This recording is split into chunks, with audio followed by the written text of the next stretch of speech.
Assalamualaikum warahmatullahi wabarakatuh. Perkenalkan, nama saya Muhammad Iksan, kelas 3D PAI khusus. Di sini saya akan melanjutkan beberapa keterangan dari rekan saya dengan jurnal yang berjudul Macam dan Model Evaluasi Kurikulum. Di sini saya akan menjelaskan C model-model evaluasi kurikulum. Yang dimaksud dengan memperbaiki substansi kurikulum yaitu dengan metode instruksional serta berpengaruhnya pada kegiatan belajar dan belajar. Di sini model evaluasi kurikulum itu dibedakan menjadi 3. Ada evaluasi kurikulum kuantitatif, ada kualitatif, dan juga model ekonomi. Dalam model evaluasi kuantitatif itu ada beberapa ilmuwan yang mengatakan bahwasanya menurut model Taylor dinamakan black box karena tidak ada nama resmi yang diberikan oleh pengembangannya. Artinya ilmuwan ini menuangkan karyanya ini dalam sebuah buku kecil tentang kurikulum. Berkat buku inilah kemudian nama evaluasi kurikulum yang bertingkat agak menonjol seperti halnya dengan kurikulum KTSP. Itu beberapa evaluasi kurikulum yang dipendapati oleh ilmuwan tersebut. Yang kedua itu ada model evaluasi kualitatif. Di model evaluasi kualitatif ini ada evaluasi yang memang khusus pada kualitasnya.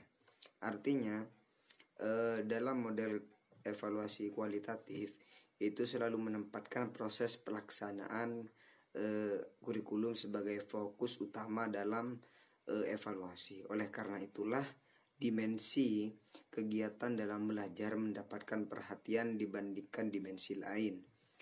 Contohnya seperti model studi kasus.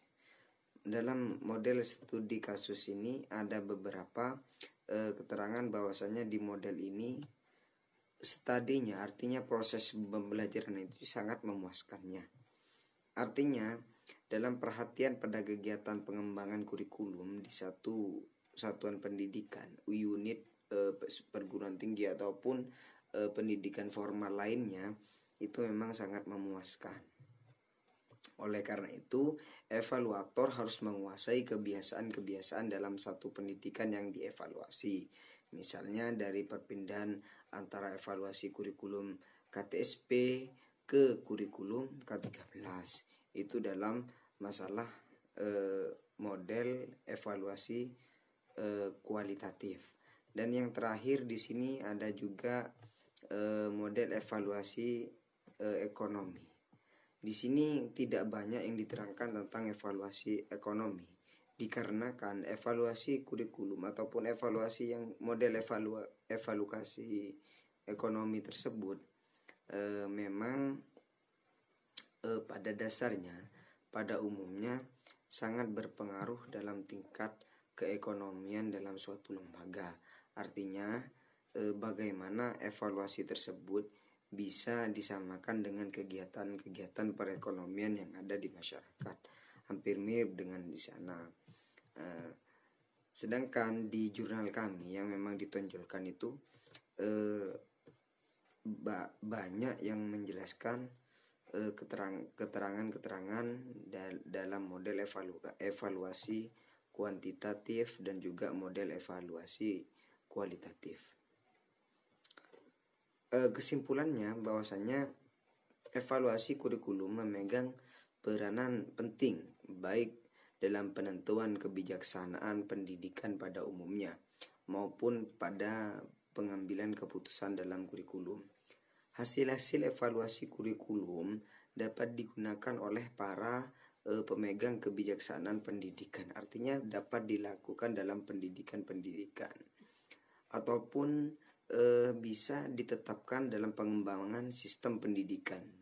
Nah, hasil evaluasi kurikulum juga dapat digunakan oleh guru-guru, artinya kepala sekolah ataupun staf-staf yang lainnya, pelaksanaan pendidikan lainnya, dalam memahami ataupun membantu perkembangan pembelajaran siswa dalam memilih bahan pembelajaran ataupun metode.